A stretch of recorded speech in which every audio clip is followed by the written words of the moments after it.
I want a younger wife, my husband yelled, throwing my suitcase onto the porch.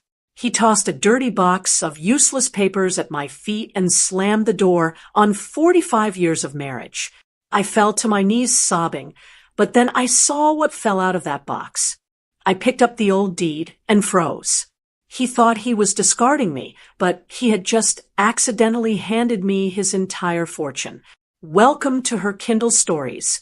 I share new life stories here every day, and I'd really appreciate it if you hit subscribe and gave my video a like. Now, let's jump into the story. I'm sure you'll enjoy it till the end. The smell of rosemary and slow-cooked beef filled the kitchen, the kind of scent that usually promised a warm, comfortable evening. Alice Campbell stood by the oven, wiping her hands on her floral apron. She checked the clock on the wall. It was 6:15 p.m. Scott would be walking through the door any minute now. At 68 years old, Alice moved a little slower than she used to, but her hands were steady, and her pride in this home was as strong as ever. She looked around the kitchen. It was a beautiful space, renovated 5 years ago with cream-colored cabinets and granite countertops that sparkled under the warm recessed lighting. Every tile, every curtain, every picture frame in this house was something she had chosen. This home in Charleston wasn't just a building, it was the tapestry of her life. It was where she had raised 2 children, where she had nursed Scott through the flu more times than she could count, and where she had hosted Thanksgiving dinners for 45 years. She smoothed her hair back. She had been to the salon just yesterday to cover the gray, hoping Scott would notice. He had been distant lately. Not mean, exactly, just absent. He was physically in the room, but his mind was somewhere else. He was 72, a retired businessman who still carried himself with the aggressive energy of a man closing a deal.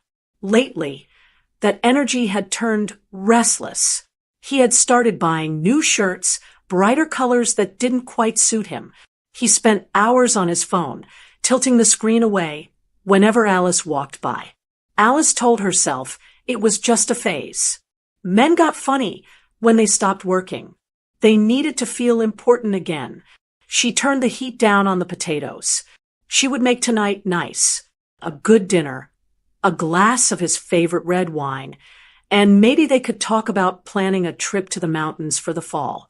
The sound of the garage door opening rumbled through the floorboards. Alice felt that familiar little spark of anticipation she had felt for decades, mixed with a new, subtle knot of anxiety in her stomach. The back door opened. Scott walked in. "Dinner smells good," Alice said, offering a smile. She walked over to give him a peck on the cheek, a ritual as old as their marriage. Scott turned his head. Her lips brushed the air near his ear. He didn't stop to put his keys in the bowl. He didn't take off his jacket.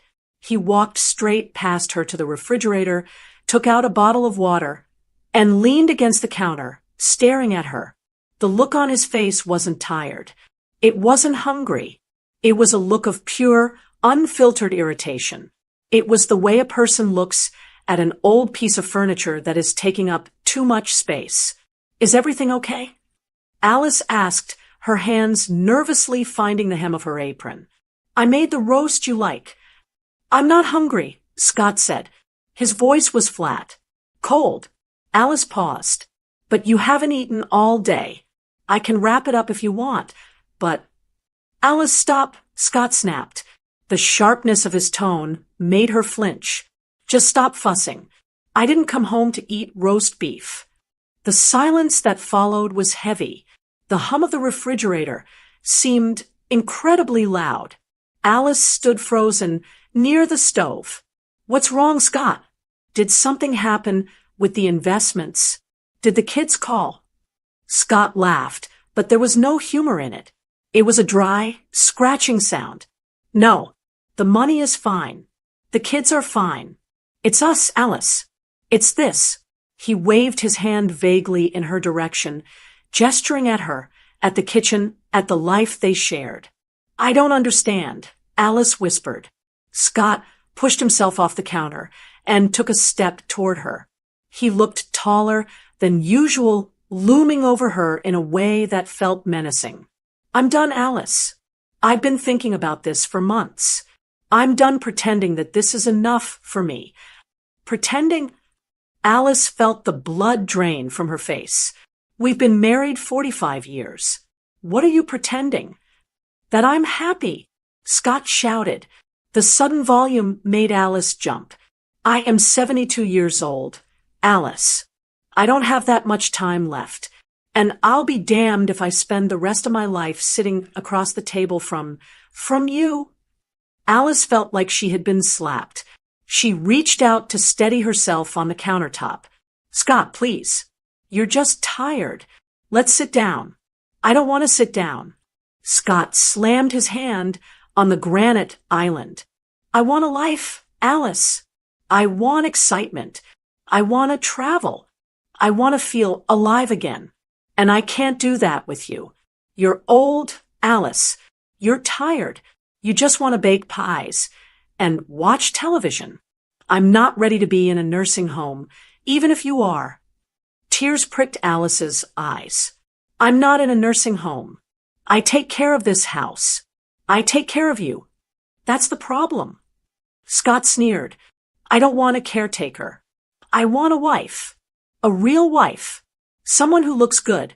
Someone who turns heads when we walk into a restaurant. I want a younger wife. The words hung in the air, ugly and impossible. Alice stared at him, her mouth slightly open. A younger wife? Scott, listen to yourself. You have a family. We have grandchildren. I have a future, Scott corrected her, his voice dropping to a cruel whisper. You are just history. You're the past, Alice. And I'm done with the past. He turned and walked out of the kitchen, heading toward the stairs. Alice followed him, her legs feeling like lead. She couldn't process what was happening. It felt like a nightmare where she couldn't scream. Where are you going? She called after him. To get your things, Scott yelled back from the hallway. Alice stopped at the bottom of the stairs. My things. Scott didn't answer. She heard him stomping around in the master bedroom. She heard the closet door slide, open violently. She heard the sound of hangers clattering and drawers being ripped open. Panic finally pierced through the shock. She ran up the stairs, her breath catching in her throat. When she reached the bedroom door, she gasped. Scott was tossing her clothes into her old blue suitcase. He wasn't folding them. He was grabbing handfuls of her sweaters, her blouses, her underwear, and stuffing them in like they were garbage. Scott, stop it. Alice cried, rushing forward to grab his arm. What are you doing? You can't just pack my bag. He shook her off easily. He was stronger than he looked. I told you, I'm done. I want you out. Tonight. Tonight. Alice screamed. This is my house. We built this life together. You can't just throw me out. Scott zipped the suitcase shut with a vicious yank. He stood up and looked at her with eyes that were completely void of love. That's where you're confused, Alice. This isn't your house. The deed is in my name. The mortgage was paid by my salary. The cars are in my name. The bank accounts, my name. I worked, Alice argued, her voice shaking. I worked part-time for years. I raised the children. I managed everything so you could build that business. You bought groceries, Scott scoffed. You didn't build an empire. I did, and I'm keeping it. He grabbed the handle of the suitcase and marched past her. Alice had to scramble out of the way to avoid being knocked over. She chased him down the stairs, tears streaming down her face now, blinding her. Scott, please, where am I supposed to go? She begged. It's dark outside. I don't have anywhere to go. Go to Nadine's. Go to a shelter. I don't care, Scott said, not breaking his stride. He reached the front door and threw it open. The evening air rushed in, humid and heavy. Scott dragged the suitcase onto the porch. He didn't set it down gently. He heaved it. The blue bag tumbled down the 3 brick steps and landed on the concrete walkway with a dull thud. He turned back to the entryway table where a cardboard box was sitting. Alice recognized it. It was the junk box from the top of the closet, old tax returns, random receipts, papers they hadn't looked at in decades. "Here," Scott said, shoving the box into her chest. "Take your trash, too. I don't want any of your clutter left in my house." Alice clutched the box, her knuckles turning white. She looked past him into the living room. The warm light, the soft rug, the life she knew. Then she looked at his face. "You're throwing me away," she whispered. "After 45 years. Like I'm nothing." "You aren't nothing, Alice," Scott said, his hand on the doorknob. "You're just expensive. And I'm cutting my costs. My lawyer will call you." "Scott, don't do this," she pleaded, stepping onto the porch. "Please." He didn't hesitate. He didn't look sad. He looked relieved. "Goodbye, Alice," he said. And then he slammed the door. The sound echoed through the quiet neighborhood like a gunshot. The deadbolt clicked into place, a sharp, final metal sound that severed her from her life. Alice stood there on the porch, trembling. The box of papers was heavy in her arms. She looked down at her suitcase, lying sideways on the concrete. Across the street, she saw the curtains twitch in Mrs. Gable's front window. Her neighbor was watching. The humiliation hit Alice harder than the cold. She was 68 years old. She was a respectable woman. She was a grandmother, and she had just been kicked to the curb like an unwanted dog. She looked at the heavy oak door. She waited, hoping he would open it, hoping he would say it was a sick joke. But the house remained silent. The light in the kitchen, where the roast beef was still cooking, clicked off. He had turned off the light. He wasn't coming back. Alice took a shaky breath, the night air filling her lungs with the scent of rain and jasmine. She had no car keys. She had no wallet. She had the clothes on her back, a suitcase of wrinkled sweaters, and a box of old papers. She walked slowly down the steps, her knees aching. She sat on her suitcase on the side of the road, pulling her cardigan tight around her shoulders. She looked at the house one last time, tears blurring the image of the pillars and the perfectly manicured lawn. "I gave you everything," she whispered to the closed door. "Everything." But as she sat there, shivering in the Charleston evening, Alice didn't know that the box resting on her lap wasn't just trash. She didn't know that inside that cardboard prison lay the key to her revenge. She thought her life was over. But really, the war had just begun. The morning sun hit Alice's face through the blinds, but it didn't feel like a fresh start. It felt like an interrogation light. She woke up with a sharp gasp, her heart already hammering against her ribs. For a split second, she expected to smell her own coffee brewing in her own kitchen. She expected to feel the soft, high-thread couch sheets she had bought on sale at Macy's 3 years ago. Instead, she felt the scratchy texture of a throw pillow against her cheek. She smelled the faint scent of cat litter and lavender air freshener. She wasn't in her bed. She was on Nadine's floral sofa, curled up under a knitted afghan, wearing the same wrinkled clothes she had been thrown out in the night before. Reality crashed down on her heavier than the headache throbbing behind her eyes. It wasn't a nightmare. It had actually happened. Nadine, her best friend of 30 years, was already in the kitchen. Alice could hear the kettle whistling. She sat up, her joints stiff and aching.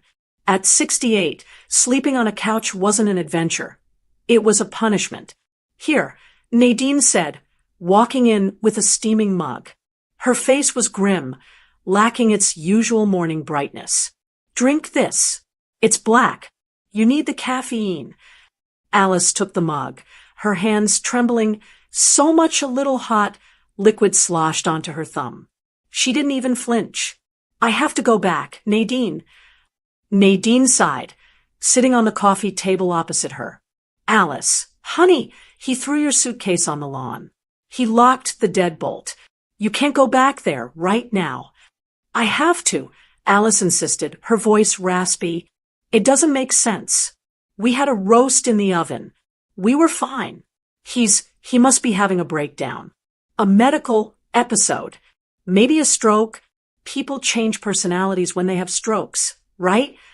She was grasping at straws, desperate to find a medical reason for the cruelty that had shattered her life. It was easier to believe Scott was sick than to believe he was evil. He didn't look sick to me, Alice, Nadine said gently. He looked mean. But before you go anywhere, we need to look at the practicals. Check the money. The money. Alice set the mug down. She reached for her phone. She opened the banking app she used to pay the utility bills. It was a joint account. They had shared it since 1980. Every paycheck Scott ever earned, every dollar she saved from couponing, it was all in there. She typed in her password. Please wait. The screen flashed red. Invalid login. Alice frowned. Her fingers felt clumsy. I typed it wrong. She did it again. Carefully. SCOTTLICE78. User access suspended. Contact account holder. What does that mean? Alice whispered, turning the phone to Nadine. Access suspended. Nadine looked at the screen, and her face went pale. It means he called the bank. Alice. He locked you out. He changed the passwords. He can't do that, Alice said, panic rising in her throat like bile. My name is on that account. It's our money. If he's the primary account holder. Alice, did you ever have your own account? Just yours. Alice stared at the wall. No. Why would I? We were married. We were partners. The silence in the room was deafening. Partners. The word tasted like ash now. She thought about the credit card in her purse. She opened her wallet and pulled out the blue Visa card. Try to buy something online, Nadine suggested. Just a $5 gift card. Anything. See if it works. Alice opened Amazon. She tried to buy a $10 digital book. Payment declined. She stared at the phone. The notification sat there, mocking her. Declined. She wasn't just homeless. She was destitute. In the span of 12 hours, she had gone from a respected wife in a gated community to a woman with $0 to her name. I'm going over there, Alice said, standing up abruptly.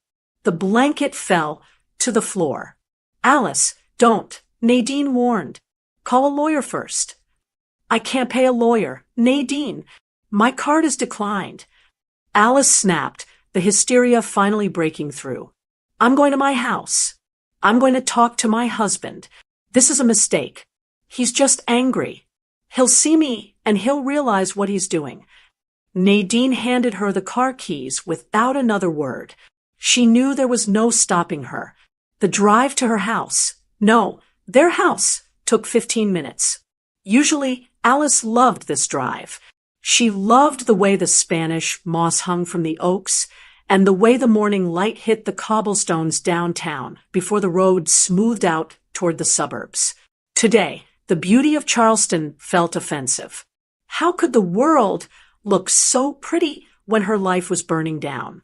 She turned into her subdivision. Her heart was pounding so hard she could hear it in her ears. She rounded the corner onto Elm Street. She slowed the car. There, in the driveway of the house she had decorated, the house she had cleaned, was a car she didn't recognize. It was a bright red convertible, a Mercedes. It looked aggressive and fast and wildly out of place in their conservative driveway. It was parked right behind Scott's sedan, blocking him in. Alice felt a cold numbness spread from her chest to her fingertips. That wasn't a rental. That wasn't a friend's car. She parked Nadine's car on the street and walked up the driveway. Her legs felt heavy, like she was walking through water. She looked at the convertible. There was a pair of oversized sunglasses on the dashboard. Expensive ones. She walked up the brick steps to the front porch. The suitcase was gone. He must have moved it, or maybe the garbage men took it. She reached for the door handle, but she knew it would be locked. It was. She raised her hand and knocked. Bang, bang, bang. "Scott," she called out. "Scott, open the door." No answer. She knocked harder, the wood hurting her knuckles. "Scott, we need to talk. You cut off the bank cards." As her fist hit the wood, a memory flashed through her mind, vivid and sharp. 1978. She was 21. She was standing in a diner kitchen, scraping food off plates. Her feet were swollen, throbbing in cheap shoes. She was working double shifts, waitressing during the day, cleaning at night. Why? Because Scott had gotten into business school. "It's an investment in us, Alice," he had said. "You work now, and I'll take care of us forever." She had come home smelling like grease and stale coffee every night for 2 years, so he wouldn't have to take out loans. Alice hit the door again. "Open the door. I paid for your degree, Scott." Silence from the house. But she saw the curtain in the living room twitch. Someone was watching. Another memory hit her, nearly buckling her knees. 1995. The smell of sickness and bleach. Scott's mother was dying of cancer in their guest room. Scott couldn't handle it. He said he was too sensitive to deal with the mess. So Alice did it. For 6 months, Alice changed the sheets, fed her soup, wiped her face, and held her hand while she screamed in pain. Scott was at the office. "I'm building the business, Alice," he said. "You're better at the nurturing stuff." Alice screamed at the closed door. "I wiped your mother's chin when she was dying because you were too much of a coward to do it. Does she know that? Does the owner of that red car know that?" She was sobbing now, beating on the door with both palms. She didn't care about the neighbors. She didn't care about dignity. She wanted him to acknowledge her existence. 2005, the lawyer's office. A stack of papers a mile high. Scott slid them across the mahogany table. "Just sign here, Han. It's complicated tax stuff for the company. Moving some assets around to protect us." Alice had picked up the pen. She hesitated. "Should I read it?" Scott had laughed, that charming, warm laugh he used to have. "Alice, do you know what a diversified liability holding is? Trust me, I'm the businessman. You're the heart of the home." She had signed. She had signed away rights, transferred titles, agreed to clauses she didn't understand. Because she trusted him. "I trusted you," Alice yelled, her voice cracking. "I signed everything you told me to." The lock clicked. Alice froze. She wiped her face quickly, trying to pull herself together. She expected Scott to look shameful. She expected him to look sad. The door swung open. Scott stood there. He wasn't wearing his pajamas. He was wearing a crisp polo shirt and golf shorts, looking fresh and rested. He held a mug of coffee. In one hand, her favorite mug, the one with the bluebirds on it.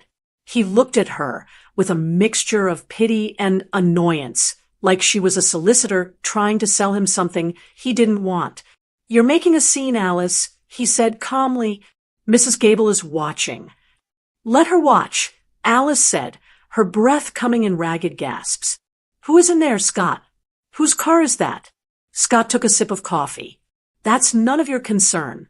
You don't live here anymore." "I don't live here?" Alice pointed a shaking finger at the floor. "I picked out this tile. I picked out that rug. I paid for your MBA. I raised your children. And you were compensated," Scott said coldly. "You lived in a nice house. You drove a nice car. You didn't have to work for 40 years. We're even." "Even?" Alice whispered. "You think 45 years of marriage is a transaction? Everything is a transaction, Alice, and the contract is expired." He reached behind the doorframe and pulled out a small cardboard box. It wasn't the papers this time. It rattled. "You left your junk in the bathroom. he said, shoving it into her hands. Alice looked down. It was her prescription blood pressure medication, her reading glasses, and a framed photo of their children when they were toddlers. The glass on the frame was cracked. "You broke it," she said softly. "It fell," Scott shrugged. "Look, Alice, go away." "I mean it." "Or what?" she challenged him, looking up into his eyes. "You'll hit me? You've done everything else." Scott leaned in close. She could smell his cologne. It was a new scent, musk and expensive citrus. "Or I'll call the police," he said softly. "This is my property. You are trespassing. If you aren't off my porch in 2 minutes, I'm calling the sheriff and having you arrested for harassment." Imagine that. Alice Campbell, the church lady, getting hauled off in cuffs. The kids would love that. Alice recoiled, as if he had burned her. The threat was real. She saw it in his eyes. He had erased her. In his mind, she wasn't his wife anymore. She was an intruder. From deep inside the house, a female voice floated out. It was high, light, and young. "Scott, baby, is the coffee ready?" Scott's face changed instantly. The cold mask melted into a smile, but not for Alice. He turned his head, slightly. "Coming, sweetheart." He looked back at Alice one last time. "Go find a hobby, Alice. You're embarrassing yourself." He closed the door. He didn't slam it this time. He just closed it firmly, like closing a book he was bored with. Alice stood on the porch, clutching the box of broken glass and pill bottles. The silence of the morning returned. The birds were singing. The sun was shining on the red convertible. She turned around and walked down the steps. She didn't look at the neighbors. She didn't cry. The tears had stopped. Something inside her had snapped. It wasn't her heart that had broken the night before. This was something else. It was the tether that held her to him. The blind loyalty, the trust, the belief that he was a good man, it was all gone. He had threatened to arrest her. He had replaced her. He had stolen her money. Alice got into Nadine's car and placed the box on the passenger seat. She looked at the cracked photo of her children. "I'm not the one who should be embarrassed, Scott," she said to the empty car. Her voice was low and steady. She put the car in gear. She wasn't going back to Nadine's to cry on the couch. She had work to do. She needed to see what else was in that box of papers he had thrown at her last night. Because if Scott thought she was just history, he was about to learn that history has a nasty way of repeating itself. The drive back to Nadine's house was silent. Alice didn't cry. She didn't scream. She just stared out the window at the passing oak trees, feeling like a ghost in her own city. When they walked into Nadine's kitchen, the silence followed them. It sat heavy on the table, right next to Alice's purse and the cardboard box Scott had shoved into her chest. Nadine locked the front door and pulled the blinds shut, a protective gesture that made Alice's throat tighten. "Sit down," Nadine said, her voice leaving no room for argument. "I'm getting a laptop." Alice sat. She looked at her hands. They were shaking again. These were hands that had changed diapers, planted hydrangeas, and polished silver for 45 years. Now, they lay useless on a stranger's tablecloth. Nadine returned with her reading glasses perched on her nose and her laptop open. "Okay," she said, cracking her knuckles. "We need to know the damage. You said the app was locked. Let's try the actual website. Maybe we can reset the password via email." He changed the email. Alice whispered, "I got a notification on my phone this morning. I didn't understand what it meant at the time. It said, recovery email updated." Nadine cursed under her breath. "Okay, we call them." Speakerphone. Alice dialed the number on the back of her declined debit card. Her heart hammered against her ribs as the automated voice asked for her account number. She typed it in. "Please hold for a representative." The hold music was a cheerful upbeat jazz tune that felt like a mockery. Alice sat there for 20 minutes listening to the saxophone while her entire life hung in the balance. Finally, a woman's voice clicked on. "Thank you for calling Charleston Fidelity. This is Sarah. How can I help you?" "Hello, Sarah," Alice said, her voice trembling. "My name is Alice Campbell. I'm trying to access my checking account, but my card was declined, and I can't log in online." "One moment, Mrs. Campbell. Let me pull up the file." There was the sound of typing. Then a pause. A long, uncomfortable pause. "Mrs. Campbell, I see here that the primary account holder, Mr. Scott Campbell, visited the branch this morning at 9 a.m. "Yes, that's my husband," Alice said. "But it's a joint account." "It was a joint account," the teller said, her voice dropping to a sympathetic but professional tone. "Mr. Campbell removed you from the access list and transferred the funds to a new, private holding. Because the primary structure of the account was under his Social Security number initially, he has the right to secure the funds if he claims a security breach." "A security breach?" Alice nearly dropped the phone. "I'm his wife. I'm not a hacker." "I understand, ma'am. But the notes here say, they say pending separation, spousal instability." He flagged the account for fraud prevention. "Fraud?" Alice gasped. "He's the one stealing the money." "I can't make a judgment on that, ma'am. I can only tell you that your name is no longer on the active ledger. You have zero access. You'll need to speak with him or his legal counsel to resolve this." "But I have no money," Alice said, the tears finally spilling over. "I have nothing. How am I supposed to buy food? How am I supposed to put gas in the car?" "I'm very sorry, Mrs. Campbell. Is there anything else I can help you with today?" Nadine reached over and tapped the end call button. The room went quiet again. Alice put her face in her hands.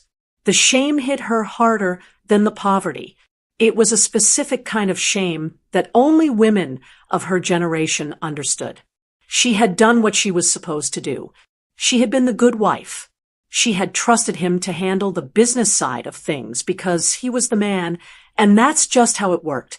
She had let him handle the mortgage, the investments, the savings. She had never asked questions because she thought asking questions meant she didn't trust him.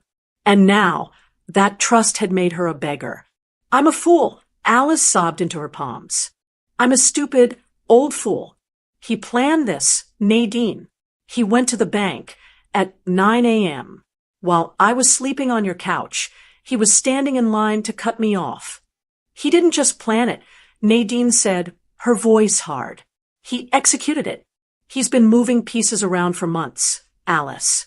You said he was distant. He wasn't distant. He was busy." Alice looked up, her eyes red. "What am I going to do? I'm 68.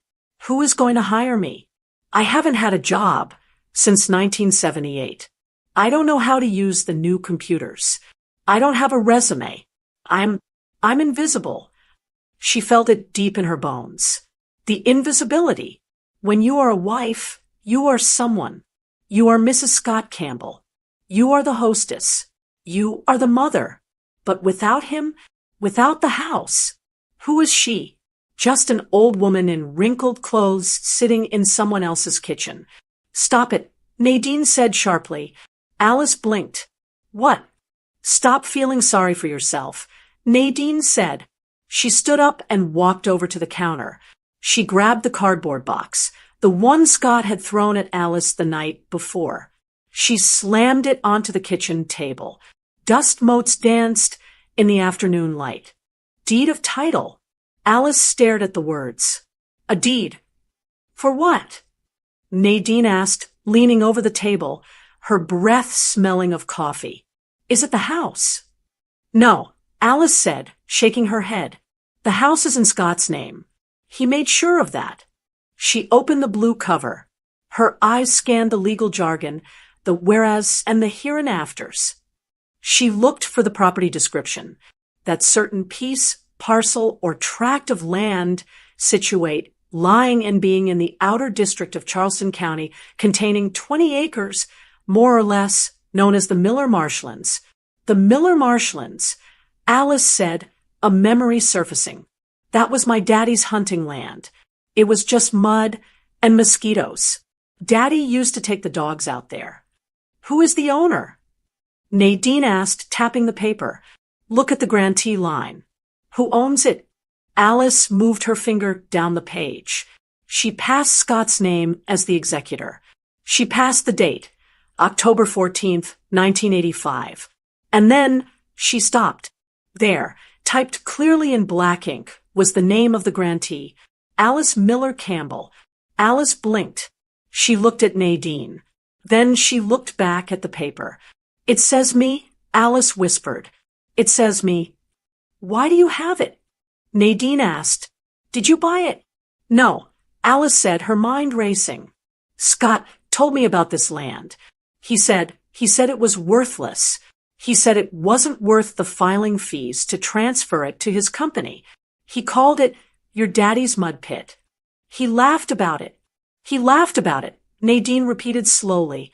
So he didn't put it in the trust. He didn't put it in the LLC. He didn't want it. Alice said. He left it in my name because he was too cheap to pay the transfer tax on something he thought was garbage. Nadine grabbed the deed. She stood up and walked to the window, holding it up to the light to check the watermark. Alice, she said, turning back with a look in her eyes that Alice had never seen before. It was a look of predatory excitement. What? Alice asked. It's just a swamp, Nadine. It's probably underwater. Maybe, Nadine said. Or maybe not. Charleston has grown a lot since 1985. The outer district isn't so outer anymore. Alice felt a strange sensation in her chest. It wasn't hope exactly. It was adrenaline. For the first time in 24 hours, she wasn't thinking about how Scott had hurt her. She was thinking about what Scott had missed. Do you think it's worth anything?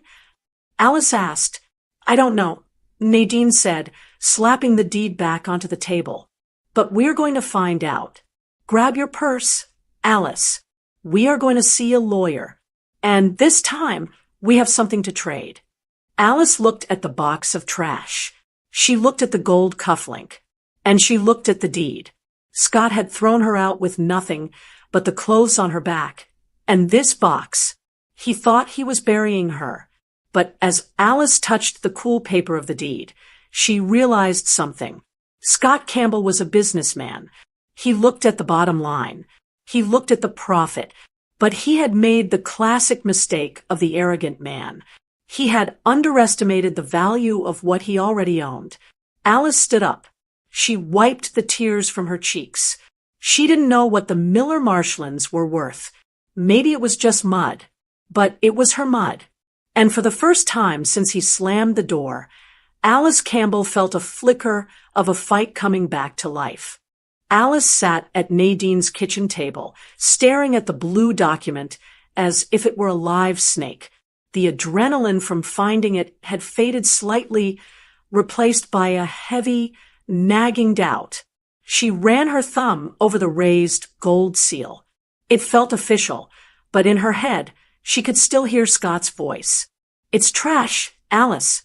Just like your daddy's old truck. It's probably nothing, Alice said, her voice small. She pushed the deed toward the center of the table. Scott is a businessman, Nadine. He doesn't make mistakes with money. If this land was worth a dime, he would have sold it or put it in his name 30 years ago. Nadine didn't answer immediately. She was busy clearing the breakfast dishes to make room for her laptop. She opened the screen and cracked her knuckles. Scott is a businessman, sure, but he's also a narcissist. And narcissists think they know everything. That's usually when they miss the details. Nadine typed into the search bar. Okay, read me the parcel number. It should be at the top left. Alice squinted at the faded typewriter ink. Parcel ID for -4-0-9. A district of West Ashley, outer perimeter. West Ashley outer perimeter, Nadine muttered, typing furiously. Okay, pulling up the county GIS map. That stands for Geographic Information System. My grandson showed me how to use it when I was fighting the city about that drainage ditch last year. Alice watched the screen. A map of Charleston appeared, covered in little colored squares. It looked like a quilt made of satellite photos. Okay, zooming out, Nadine said, 1985. That area would have been the middle of nowhere. Just marsh grass and alligators. That's what Scott said. Alice recalled. He called it mosquito heaven. He said my father was a fool for buying it. A memory washed over Alice, sharp and clear. She was back in the lawyer's office in 1985, right after her father's funeral. She was wearing a black dress that was too tight. Scott was sitting next to her, checking his watch every 2 minutes. The lawyer, Mr. Henderson, had pushed this very deed across the desk. Now, Scott, this is the remaining acreage. It's classified as wetlands. Not much you can do with it right now, but land is land. Scott had laughed. He didn't even touch the paper. He just waved his hand dismissively. Henderson, I'm not paying the transfer tax on 20 acres of mud. It's a liability. If someone trips and falls out there, I get sued. Leave it in Alice's name. We'll let it sit. Maybe the state will buy it for conservation one day, and we can take a tax write-off. Until then, just file it away. File it away. He left it, Alice whispered, coming back to the present. He left it because he didn't want to pay the transfer tax. He thought it was a liability. Well, let's see if it's still a liability, Nadine said. Her finger hovered over the mouse. Found it. Parcel 4-4-0-9.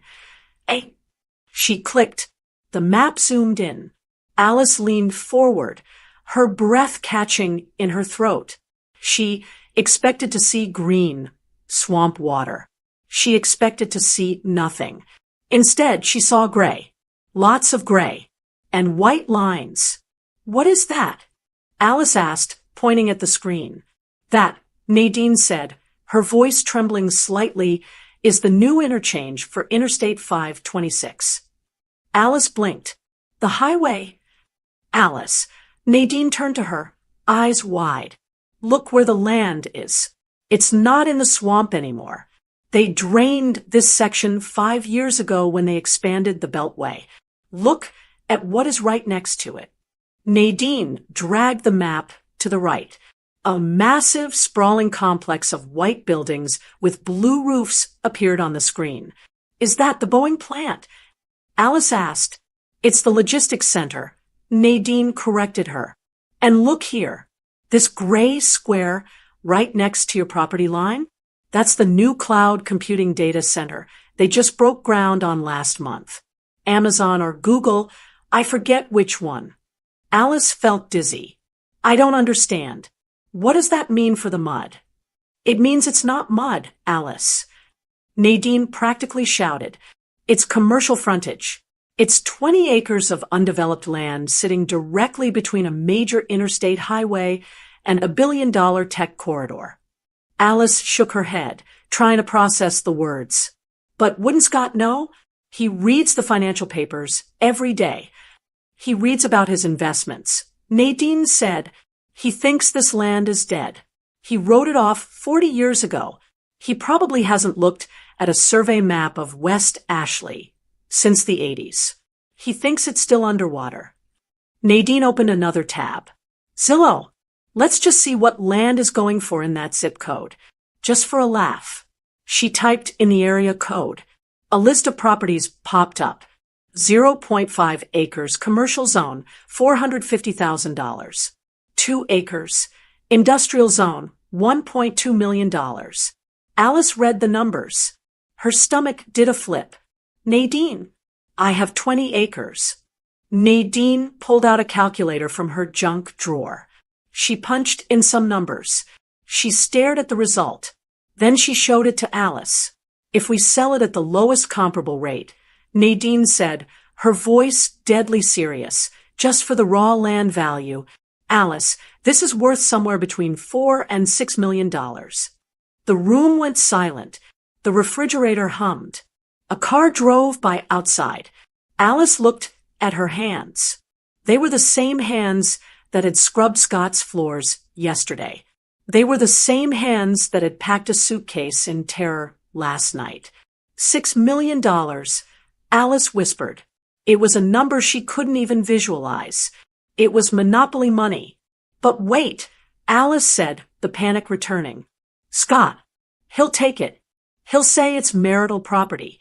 He'll say he paid the taxes on it, so it's his. Did he pay the taxes? Nadine asked. Think, Alice. You handled the mail. Alice closed her eyes, thinking back. The mail. The bills. The tax bill for the land. It came once a year. It was small, $80 or something, because it was classified as wasteland. It came addressed to me, Alice Miller. I used to write the check from the household account, but I signed it. And the deed. Nadine tapped the blue paper. Read the name again. Alice looked down. Alice Miller Campbell as her sole and separate property. It says sole and separate, Nadine noted. In South Carolina, inheritance is considered separate property unless you commingle it, unless you put his name on the deed, or use the money for the family. I never used it, Alice said. It just sat there. He wouldn't let me touch it. He said it was worthless. His arrogance saved you, Nadine said, a slow grin spreading across her face. He was so convinced it was trash that he never tried to steal it. If he had known it was worth millions, he would have bullied you into signing it over to his LLC years ago. But he didn't. Alice stood up. She walked to the window and looked out at Nadine's garden. She felt a strange sensation in her chest. It was the feeling of a heavy weight being lifted, replaced by a terrifying power. For 45 years, Scott had controlled the money. He had controlled the house. He had controlled the narrative. He had convinced her that she was helpless without him. He had thrown her away because he thought she had no value. But all this time, while she was cooking his meals and washing his clothes, she had been sitting on a gold mine. He doesn't know, Alice said softly. No, Nadine said behind her. He doesn't. He thinks I'm destitute, Alice continued, turning around. He thinks I'm begging for scraps. He thinks I'm going to come crawling back to ask for alimony. And we are going to let him think that, Nadine said. We aren't going to list this land yet. If we list it, he sees it. If he sees it, he fights you for it. So what do we do? Alice asked. We confirm it, Nadine said. We go to the zoning office downtown. We get an official stamp that says this land is commercial. And then we get a lawyer. Alice looked at the box of trash on the table. The crayons, the old receipts, the broken picture frame. Scott had thrown it at her to hurt her. He had wanted to bruise her. Instead, he had given her the weapon that would end him. He told me I was history. Alice said, her voice hardening. She picked up the deed and folded it carefully, sliding it into her purse next to her declined debit card. He was right, Nadine. I am history. I'm the history he forgot to erase. Let's go, Nadine said, grabbing her keys. We have a zoning map to check. Alice walked out the door. She didn't look like a victim anymore. She looked like a woman who had just found the combination to the safe. Scott Campbell wanted a younger wife. Fine. He could have one, but he was going to have to pay for her with the money Alice was about to take back. The waiting room of David Parker's law office smelled of lemon polish and old books. It was a stark contrast to the sleek glass and steel firm Scott used for his business.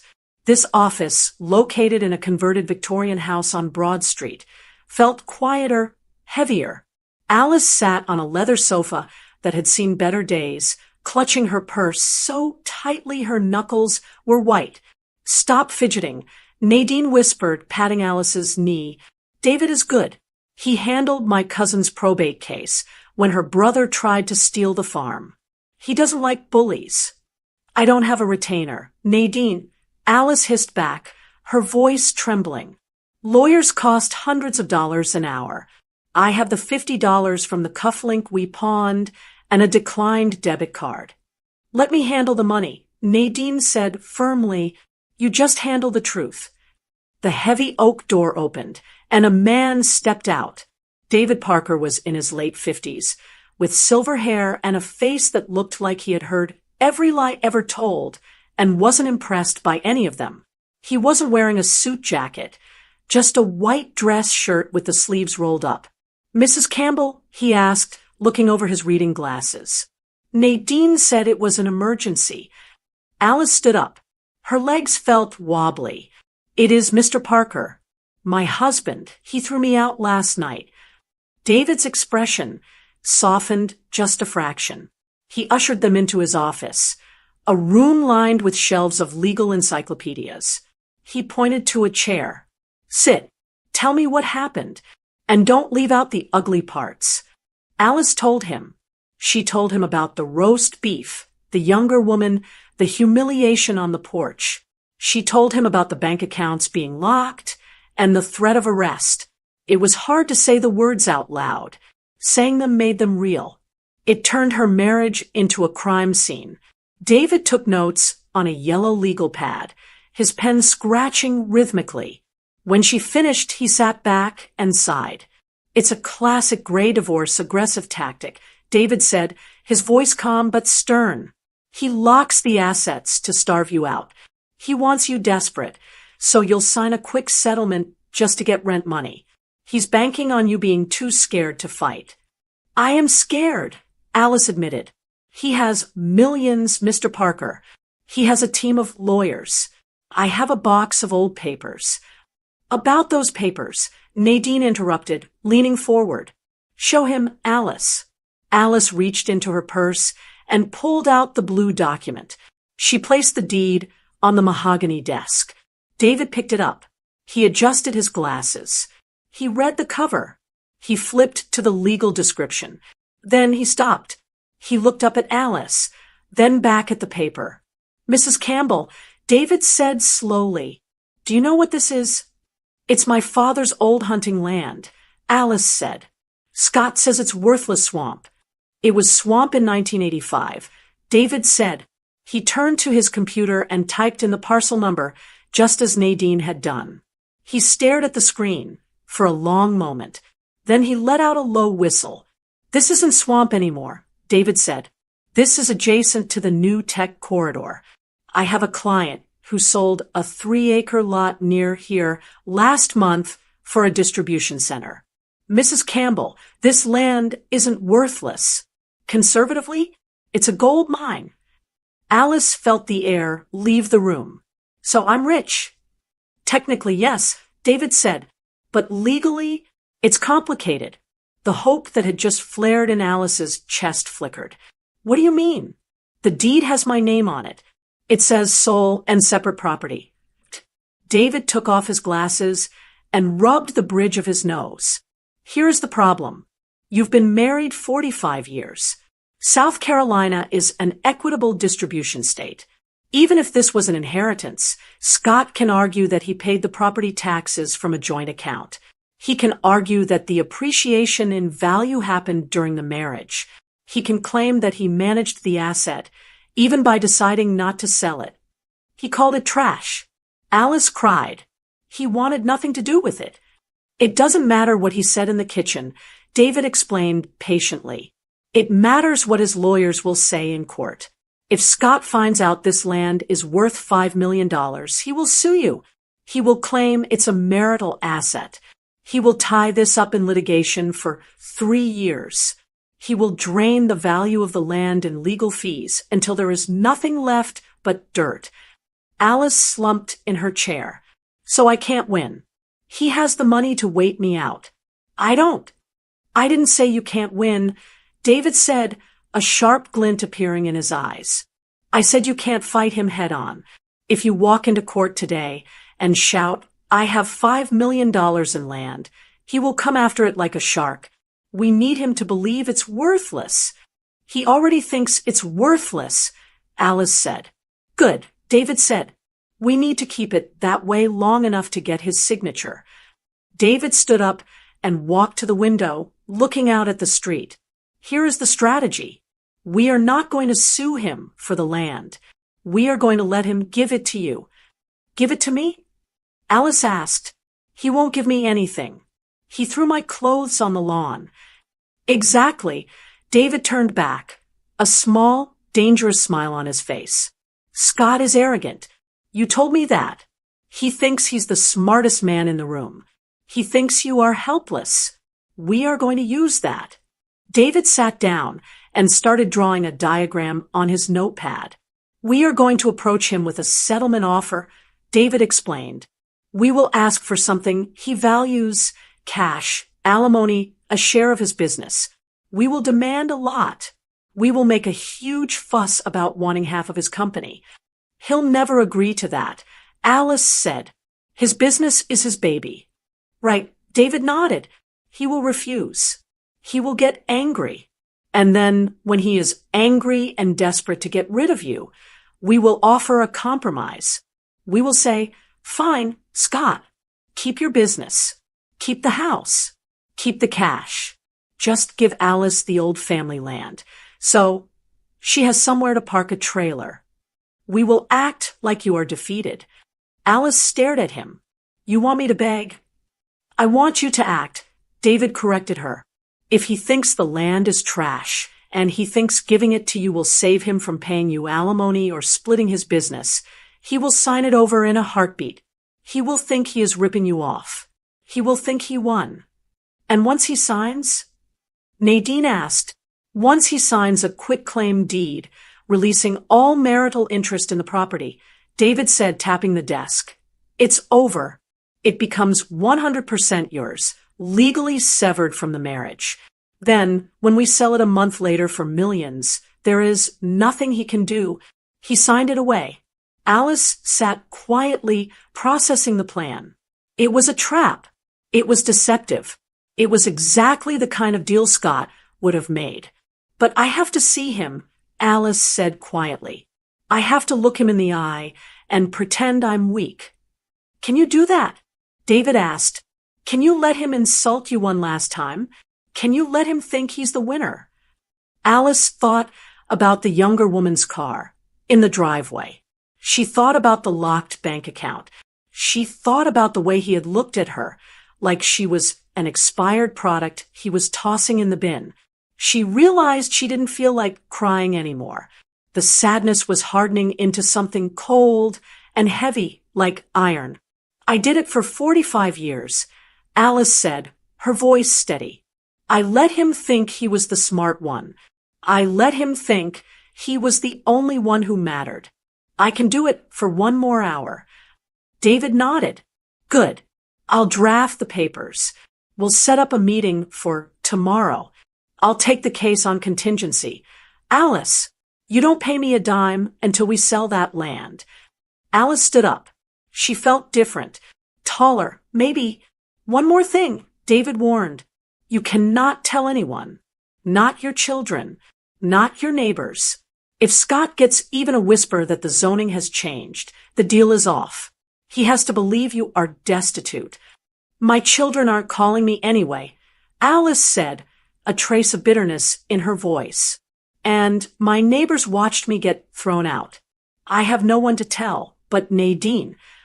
Then we are ready, David said, extending his hand. Alice shook it. His grip was firm. Go get some rest, Mrs. Campbell, David said. Tomorrow, you have to give the performance of your life.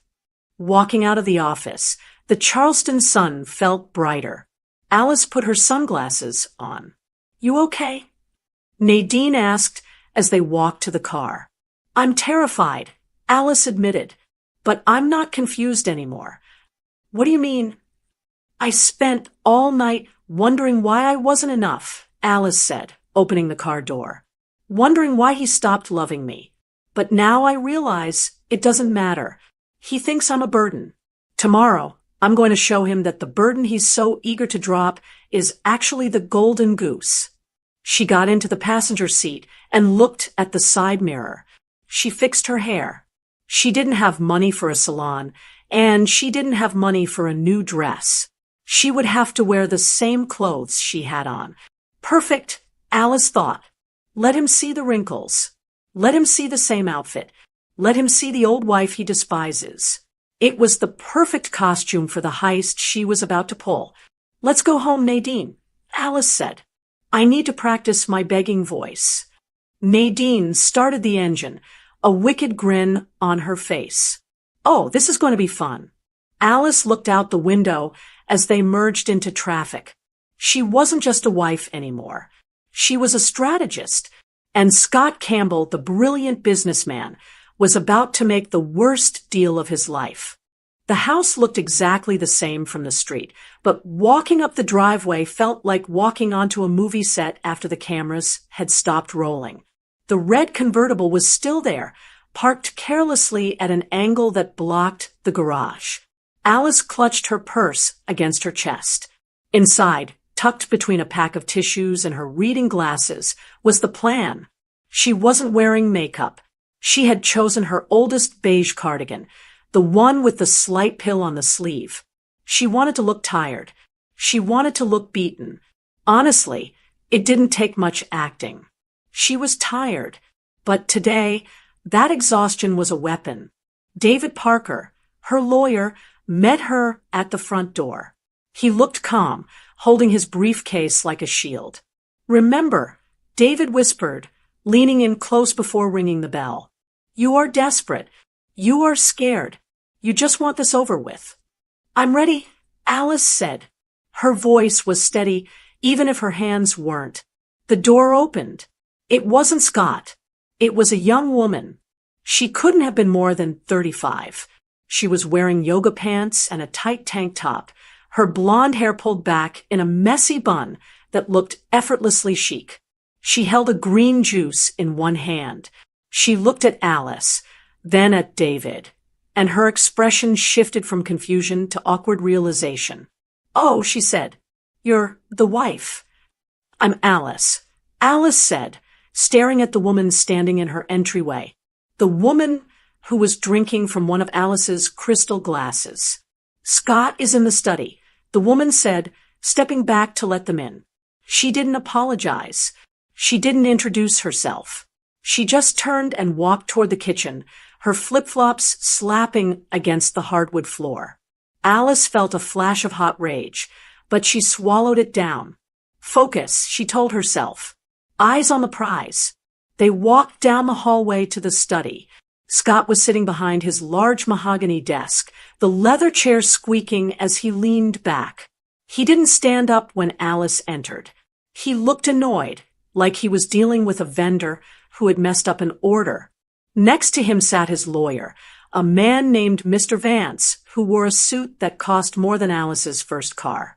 Let's make this quick, Scott said, checking his watch. I have a tea time at 2. Alice sat in the chair opposite him. It was lower than his, designed to make whoever sat there feel small. She slumped her shoulders forward, shrinking into herself. Hello, Scott, she said softly. Alice, he nodded curtly. Mr. Vance has the papers drawn up. It's a standard separation agreement. Very generous, considering. Mr. Vance slid a thick stack of documents across the desk. Mr. Campbell is offering a one-time cash settlement of $25,000, Vance said in a smooth, practiced voice. In exchange, you waive all claims to the business, the marital home, and any future alimony. You keep your personal vehicle and personal effects. David picked up the paper. He didn't look at it. He looked at Scott.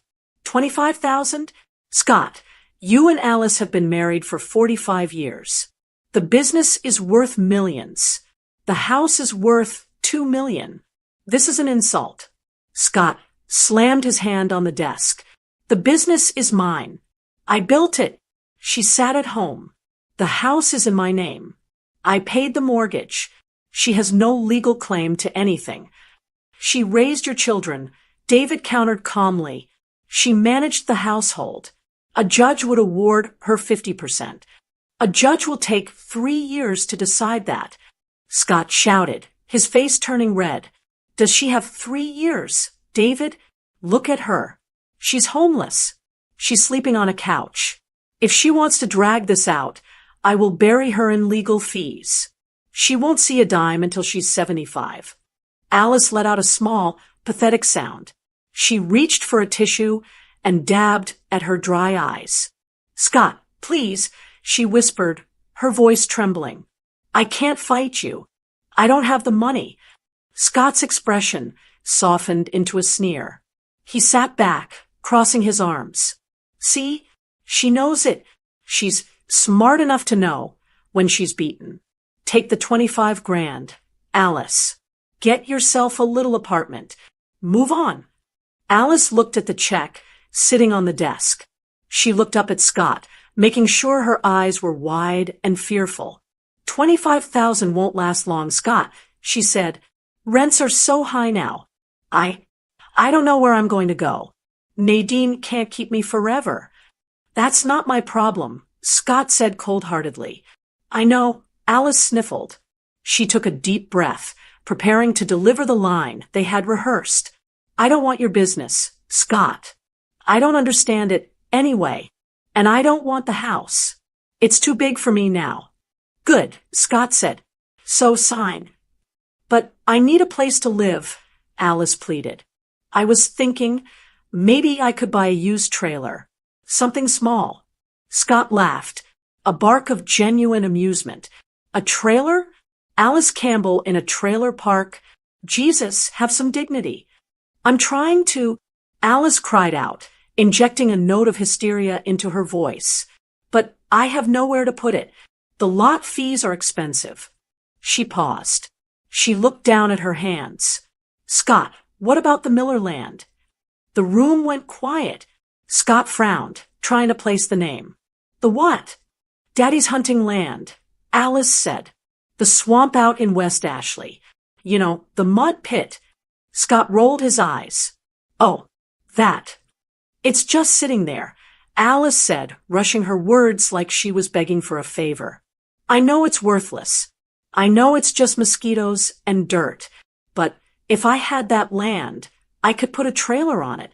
I wouldn't have to pay rent. It's the only thing my daddy left me.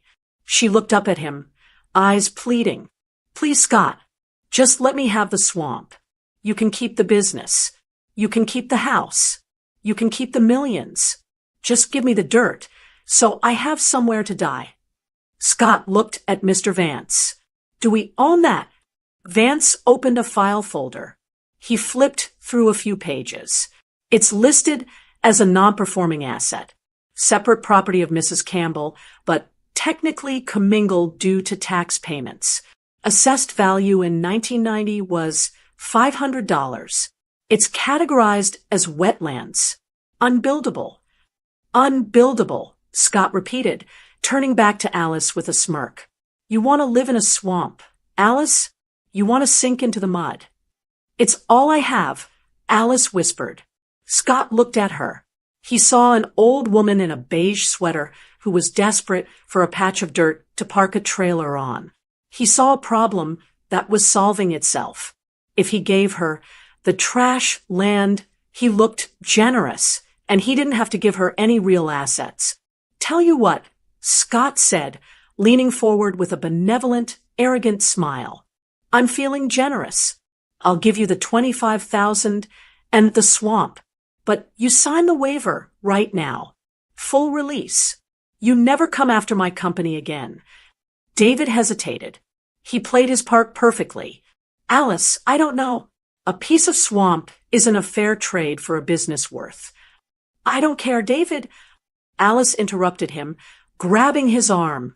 I just want it over. I want the land. It's mine anyway. Scott chuckled. He pulled a pen from his pocket, a gold Mont Blanc pen Alice had bought him for their 30th anniversary. Listen to your client, David. She knows what she wants. Vance, write it up. Mr. Vance typed quickly on his laptop and printed a new page from the wireless printer in the corner. He slid it across the desk. Quitclaim deed and release of interest. I, Scott Campbell, hereby waive, release, and quitclaim any and all marital interest, right, or title to the property known as the Miller Marshlands, regarding said property as the sole and separate asset of Alice Miller Campbell. Scott didn't even read it fully. He just wanted her out of his office. He scrawled his signature at the bottom with a flourish. There, Scott said, tossing the pen down. It's yours. Enjoy the mosquitoes, Alice. Don't come crying to me when your trailer sinks. Alice reached for the paper.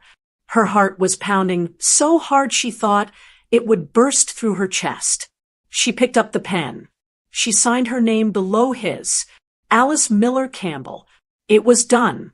David immediately reached out and took the document. He placed it inside his briefcase and clicked the locks shut. Snap! Snap! The sound was like a gunshot in the quiet room. Alice sat there for a moment. She looked at the check for $25,000. She picked it up and folded it neatly into her purse. Then she stood up. She didn't stand up like an old woman with bad knees. She stood up straight. She rolled her shoulders back. She took a deep breath, filling her lungs with the air of the house she had built, knowing she would never step foot in it again, and realizing she didn't care. Thank you, Scott, Alice said. Her voice was different. The waiver was gone. The wine was gone. It was clear, strong, and cold. Scott looked up, confused by the sudden change in tone. Yeah, well, good luck. Alice didn't turn to leave. She stood there, looking down at him. She looked at his thinning hair. She looked at the arrogance in his jaw. She looked at the man she had devoted her life to, the man who had just traded $5 million for a quick signature because he was too lazy to check a map. A smile spread across Alice's face. It wasn't a nice smile. It was sharp. It was the smile of a woman who had just held the winning lottery ticket, while the clerk told her she was broke. What? Scott asked, frowning. Why are you looking at me like that? I was just thinking, Alice said, her voice smooth as glass. You always told me I was bad with money, that I didn't understand investments. You don't, Scott scoffed. That's why you're going to live in a swamp. Maybe, Alice said. She patted her purse where the signed deed lay safe and sound.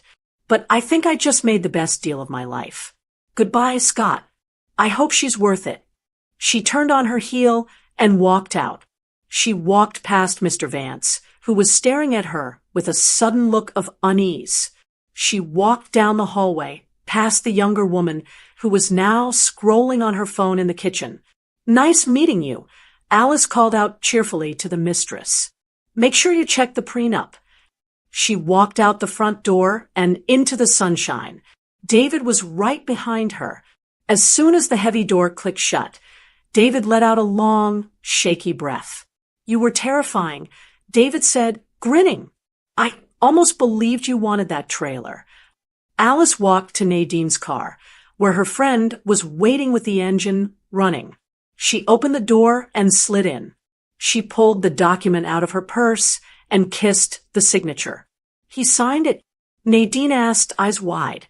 He signed it, Alice said. He laughed while he did it. He thinks he gave me a pile of dirt. He's going to have a heart attack when he sees the for sale sign. Nadine laughed. Alice looked back at the house one last time. The red convertible gleamed in the driveway. Scott thought he had won. He thought he had discarded her. Drive, Alice said. We have to get this recorded at the courthouse before he figures out he just gave away his retirement fund. As the car pulled away, Alice didn't feel discarded anymore. She felt dangerous. The trap was snapped. Now, all she had to do was wait for the beast to realize he was caught. 3 days later, the headline hit the Charleston Post and Courier. It was tucked into the business section, but to Scott Campbell, it must have looked like a billboard on the highway. Tech giant secures West Ashley corridor. Miller Marshland sold for $5.2 million. Alice sat at Nadine's kitchen table, reading the words over and over again. $5.2 million. The mud pit Scott had laughed at, the trash he had thrown at her to make her go away, was now one of the most valuable parcels of land in the county. She carefully cut out the article with Nadine's kitchen shears. The piece didn't last long. Her phone rang at 10 a.m. It was David Parker. He saw it. David said, his voice tight. Scott just filed an emergency injunction. He's suing you for fraud, malicious deceit, and breach of contract. He claims you knew the value of the land and intentionally misled him to secure the asset. I didn't mislead him, Alice said, feeling a spike of anxiety. I asked for a trailer park. He's the one who called it a swamp. I know that, and you know that, David reassured her. The waiver he signed is ironclad. He explicitly released any and all claims regardless of future valuation. We will win, Alice, but he's going to make it ugly. He's going to try to drag your name through the mud before we get to a judge. Let him try, Alice said. She felt stronger now. She had 5 million reasons to be strong. But Scott Campbell didn't just fight with lawyers. He fought with guilt. 2 hours later, a car pulled into Nadine's driveway. Then another. Alice looked out the window and felt her stomach drop. It wasn't a process server. It was a silver Lexus SUV and a black BMW. It was her children, Jason, 42, and Kara, 39. Alice hadn't seen them since the night Scott threw her out. She had texted them, telling them she was safe at Nadine's. Jason had replied with a thumbs-up emoji. Kara hadn't replied at all. They worked for Scott's company. Jason was the VP of operations. Kara ran marketing. Their salaries, their mortgages, their children's private school tuition. It all came from Scott. Alice opened the door before they could knock. Mom, Jason said. He looked tired. He was wearing his work suit. His tie loosened.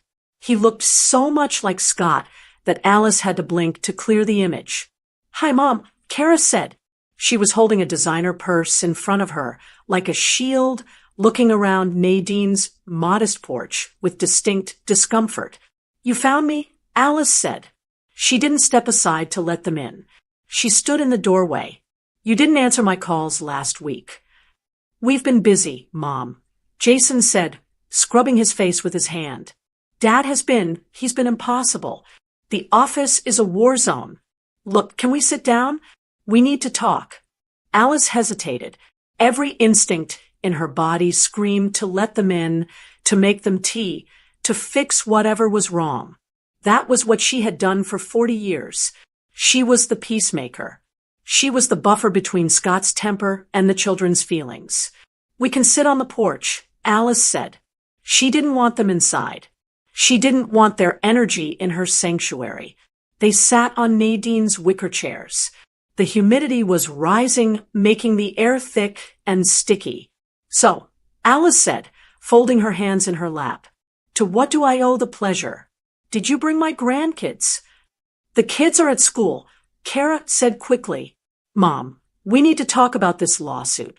There's nothing to talk about, Alice said. Your father threw me out. I made a deal. He signed it. He didn't know it was worth $5 million. Jason exploded. Mom, come on. You tricked him. I tricked him? Alice asked, her voice rising. He told me it was trash. He told me to put a trailer on it. He humiliated me, Jason. He kicked me out of my own house for a woman half my age. Did you say anything to him about that? Did you tell him he was wrong? Jason looked away. That's between you and Dad. It's complicated. It's not complicated, Alice said. He cheated. He was cruel. And now he's facing the consequences. Mom, listen, Kara leaned forward, putting on her marketing voice. We know Dad was a jerk. Okay? We get it. But this lawsuit, it's going to be public. If it gets out that the Campbell family is suing each other over fraud, it destroys the brand. Investors get nervous. If the stock drops, Mom, that's our inheritance. That's the kids' college funds. Alice stared at her daughter. You're worried about the brand? We're worried about the family. Kara insisted. Dad is talking about freezing everything. He's going to spend every dime. He is fighting you just out of spite. He'll bankrupt the company before he lets you keep that $5 million. He can't bankrupt the company, Kara, Alice said. He has a board of directors. He's Dad, Jason said grimly. He'll burn it down. Mom, look, we talked to him. We got him to agree to a new deal. Alice raised an eyebrow. A new deal? Yes, Jason reached into his jacket pocket. He didn't pull out a tissue for his mother's tears. He pulled out a folded legal document. If you agree to void the land transfer and give the deed back, Dad will give you a cash settlement. $500,000. Cash. Tax-free. $500,000. Alice repeated. The land is sold for $5 million, but the lawyers will take half of that. Kara argued, and it will take years. Mom, take the $500,000. It's enough for a nice condo. You can retire. You can be calm. We can all go back to being a family. Go back to being a family, Alice echoed. She looked at her son. She looked at her daughter. Where were you? Alice asked softly. What? Jason frowned. Last Tuesday, Alice said, when I was standing on the curb with my clothes in a garbage bag. Where were you?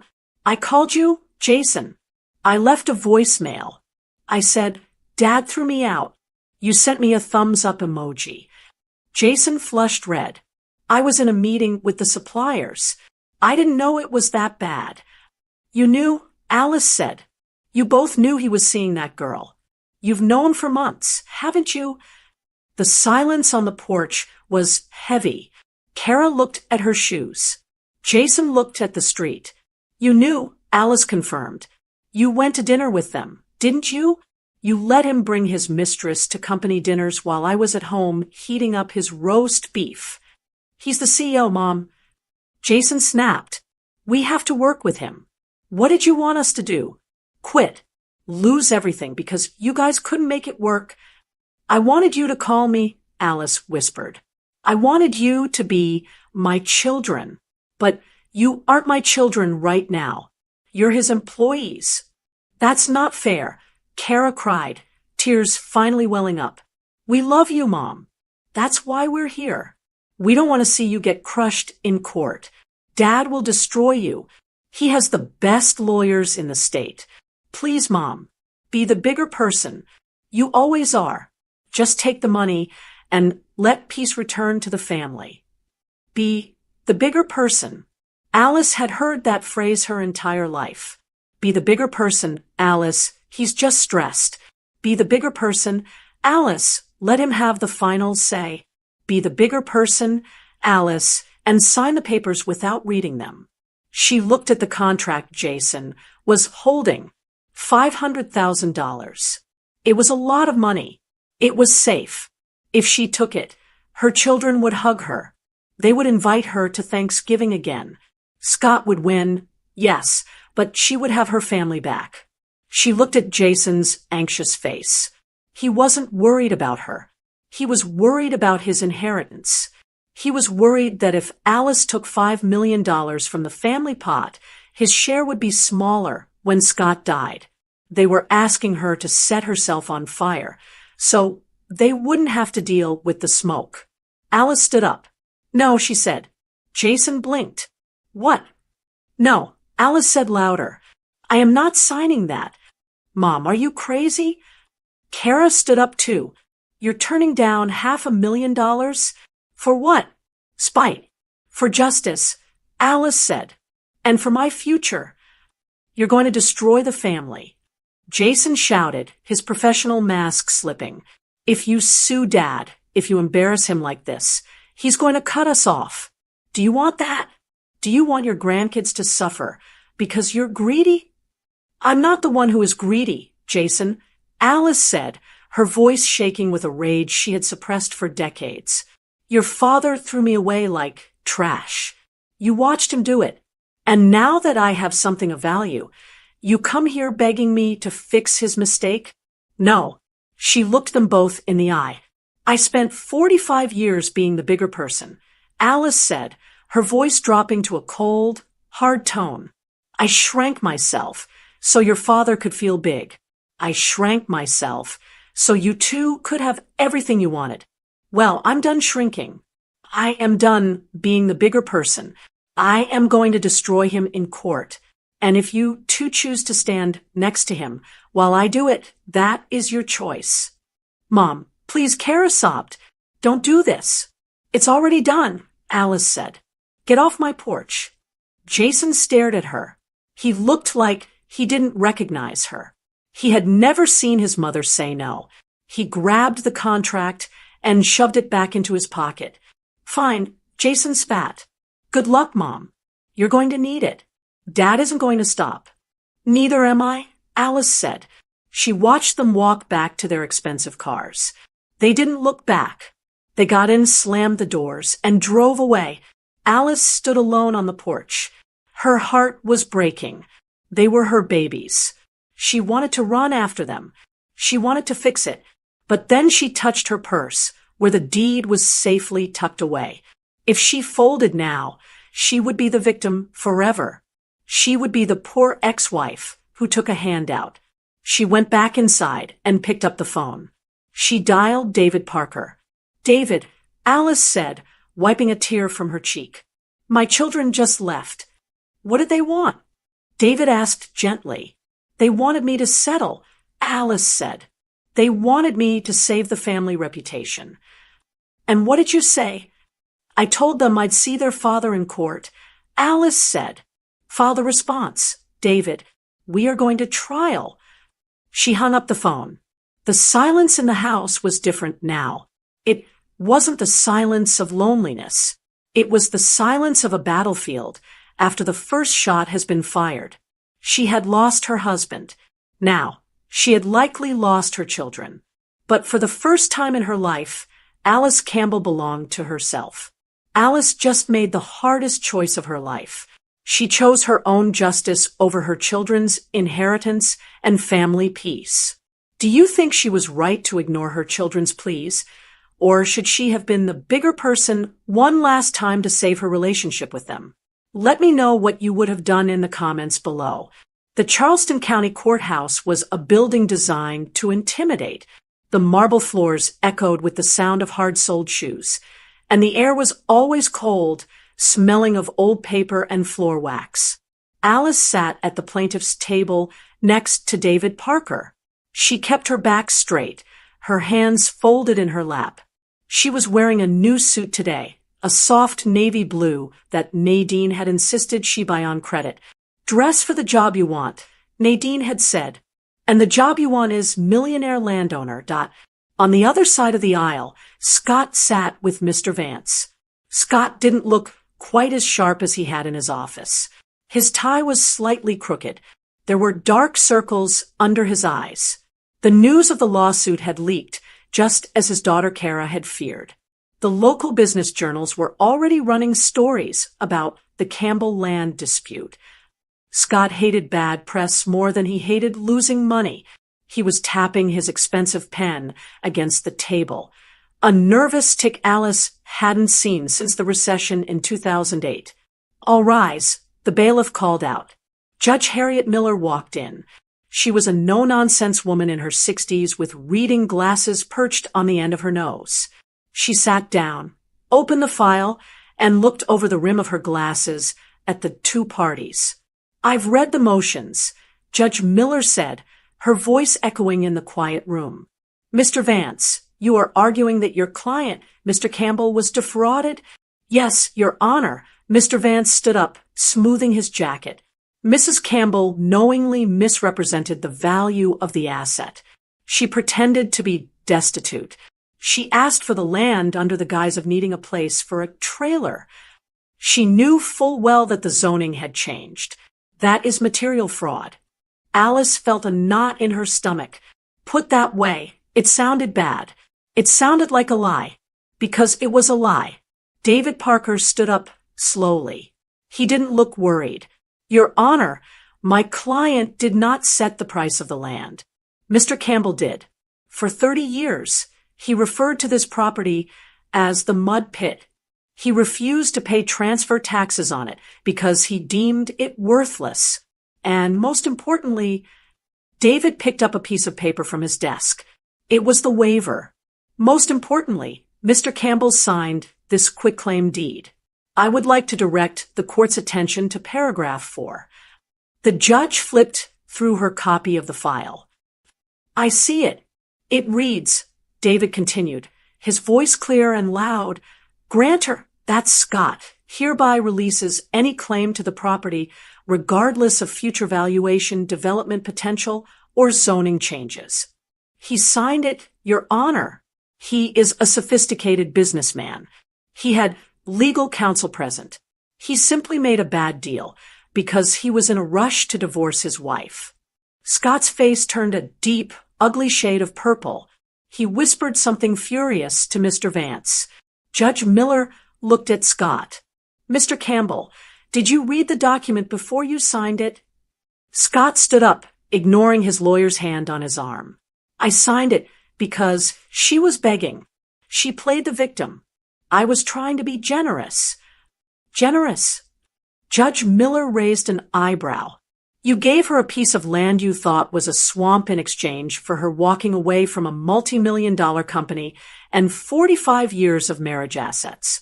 That doesn't sound generous, Mr. Campbell. That sounds like you thought you were getting a bargain. The courtroom went silent. Scott opened his mouth, then closed it. He sat down hard. The law is clear, Judge Miller said, closing the file. South Carolina upholds separation agreements unless there is evidence of coercion. Mr. Campbell was not coerced. He had a lawyer. He had the resources to check the zoning map himself. He chose not to because he was arrogant. The court finds in favor of the plaintiff, Alice Campbell. The quitclaim deed is valid. The land belongs to her. Alice let out a breath she felt like she had been holding for weeks. David squeezed her arm. We did it, he whispered. Across the aisle, Scott looked like he had been punched in the gut. He stared at the table, his hands gripping the edge. He had just lost $5 million. But more than that, he had lost to Alice. The wife he called history had just outsmarted him. Alice stood up. She didn't look at him. She walked out of the courtroom, her head high. The hallway outside was crowded. Alice wanted fresh air. She pushed through the heavy double doors and stepped out onto the courthouse steps. The Charleston sun was bright and warm. The street noise, cars, tourists, carriage horses, sounded like music. Alice! The voice came from behind her. She stiffened. She knew that voice. It was the voice that had told her he loved her at the altar. It was the voice that had screamed at her to get out of his house. She turned around. Scott was coming down the steps.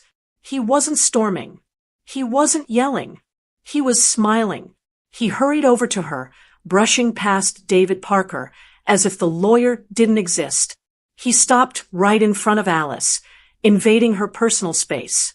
He smelled of the expensive musk cologne he had started wearing for the younger woman. Alice, wait, Scott said, slightly breathless. Don't run off. Alice took a step back. It's over, Scott. The judge ruled. I know, Scott said, waving his hand dismissively. Judges, lawyers, it's all just noise, isn't it? Look at us, Alice, standing here arguing like strangers. He reached out and took her hand. His grip was warm, familiar. For 45 years, this was the hand she had held at funerals, at weddings, at the birth of their children. What do you want, Scott?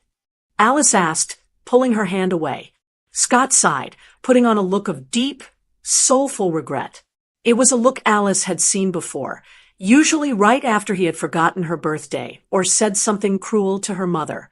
I made a mistake, ally, he said, using her old nickname. I got caught up. You know how stress gets to me. The business was struggling. I felt old. I had a midlife crisis. It's a cliche, really. I was a fool. Alice stared at him. A fool? Yes, Scott nodded eagerly. That girl, the one at the house, she's gone. I sent her packing this morning. She was nothing, just a distraction. She didn't understand me. Not like you do. He took a step closer, lowering his voice to an intimate whisper. We have history, Alice. 45 years. You can't just throw that away over a bad month. We built that house together. We built that family. The kids, Jason and Kara, are miserable. They want their parents back. Alice watched him. She watched the way the sun glinted off his silver hair. She watched the way his eyes crinkled at the corners, the charm that had made him a successful salesman. He was doing exactly what David had warned her about. He was spinning the web. I was thinking, Scott continued, his voice smooth as silk. We stop this fighting. We rescind the divorce. You move back home. I'll fire the housekeeper. You always cooked better than her anyway. And the land. We develop it together. Campbell and Campbell. Like partners. Doesn't that sound better than being alone in some condo? For a split second, time seemed to freeze. Alice looked at her husband. He was offering her everything she had cried for in Chapter 1. He was offering her the house back, the status, the normalcy. He was offering to make the shame go away. All she had to do was say yes, and she could go back to her kitchen, back to her garden, back to being Mrs. Scott Campbell. She wouldn't have to worry about money or lawsuits. She could just be safe. She saw the hope in his eyes. But then she looked closer. It wasn't hope. It was greed. He wasn't looking at her. He was looking at the woman who just won a $5 million judgment. He didn't want Alice back. He wanted the asset back. He wanted to control the Campbell and Campbell partnership so he could funnel the money back into his own accounts. He thought she was stupid. He thought a few nice words and the promise of her old kitchen would be enough to make her hand over an empire. A bubble of laughter rose in Alice's chest. It started as a small chuckle, but it grew. It bubbled up through her throat, loud and genuine. She laughed. She laughed right in his face. Scott stepped back, looking confused. Alice, why are you laughing? I'm pouring my heart out here. Alice shook her head, wiping a tear of mirth from her eye. Oh, Scott, you aren't pouring your heart out. You're negotiating. I am not, Scott protested, looking offended. I love you, Alice. You don't love me, Alice said, her voice steady and sharp. You threw me out like garbage when you thought I was worthless. And now that I'm worth $5 million, suddenly you remember we have history. It's not about the money, Scott lied. It is entirely about the money, Alice corrected him. And that's okay, because for the first time in my life, I have it, and you don't. She adjusted her purse on her shoulder. She looked at this man who had controlled her, belittled her, and underestimated her for half a century. She felt lighter than air. I don't want to cook your roast beef, Scott, Alice said. I don't want to clean your house. And I certainly don't want to be your partner. But you can't do this alone, Scott sneered, his mask slipping again. You're an old woman, Alice. Who is going to take care of you? Alice smiled. It was the most beautiful smile she had worn in years.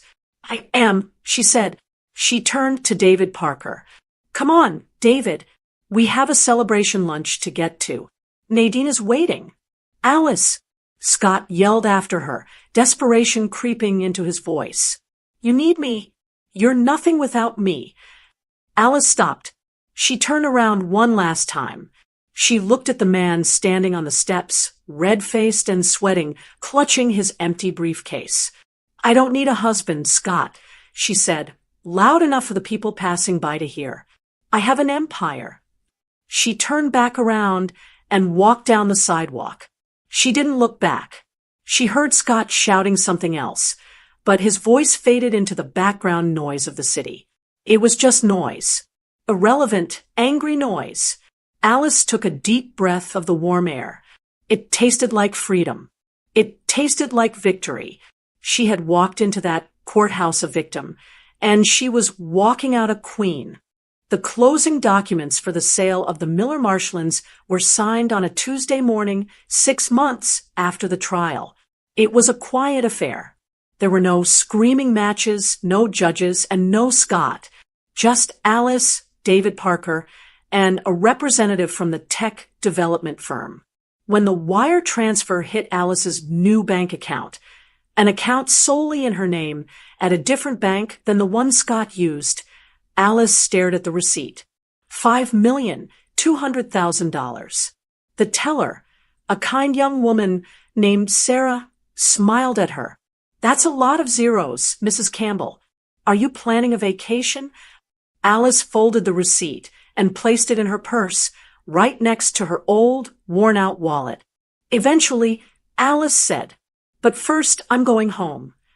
But she didn't mean the big cold house in the suburbs where she had spent 45 years shrinking herself to fit Scott's ego. She meant her new home. 2 weeks after the verdict, Alice had bought a house. It wasn't a mansion. She didn't want a mansion. She wanted something that felt like a hug.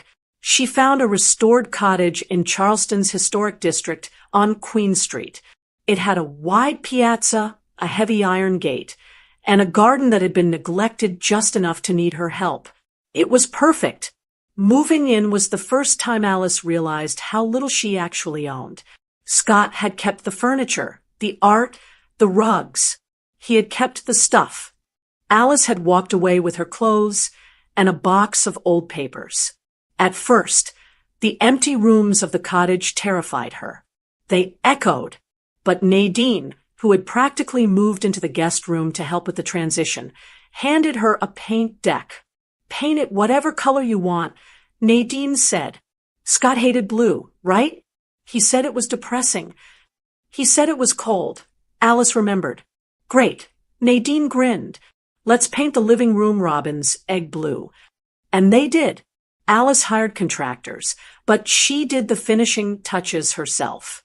She spent weeks visiting antique stores on King Street, buying things simply because she liked them.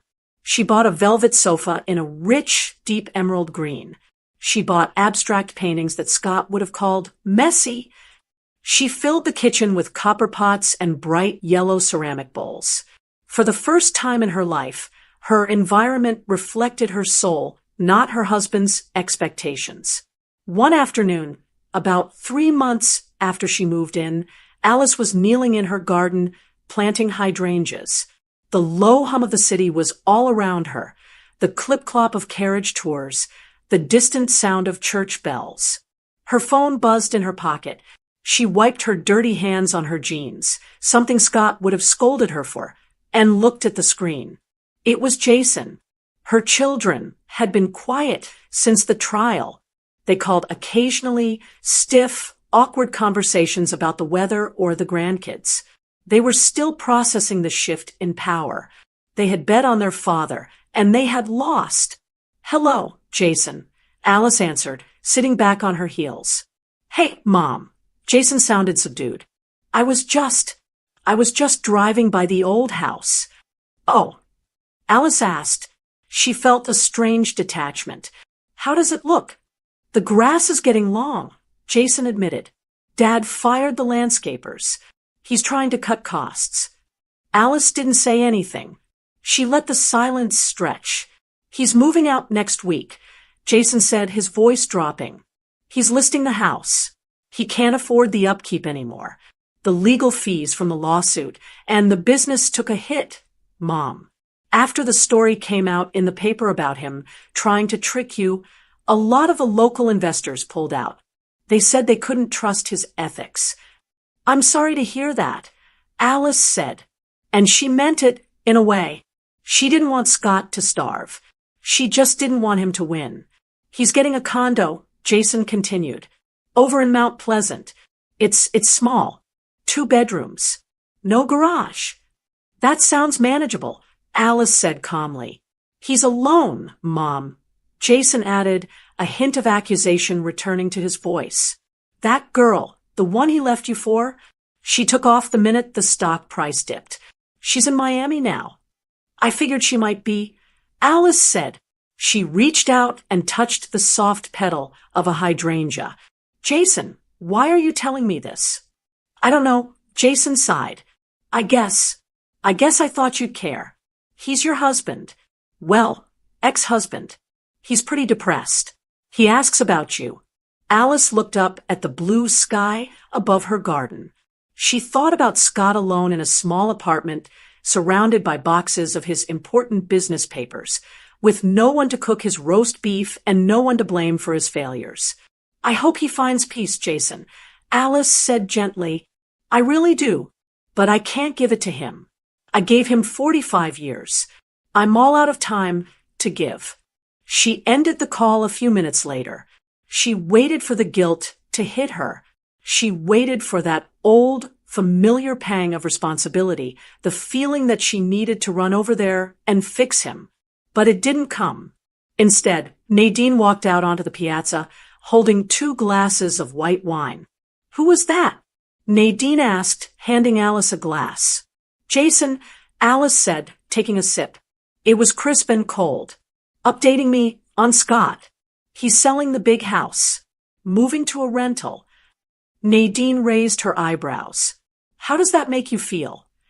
Alice thought about it. It feels distant, she said, like hearing about a thunderstorm in another county. It's sad, but I'm not getting wet. Nadine clinked her glass against Alice's. To staying dry.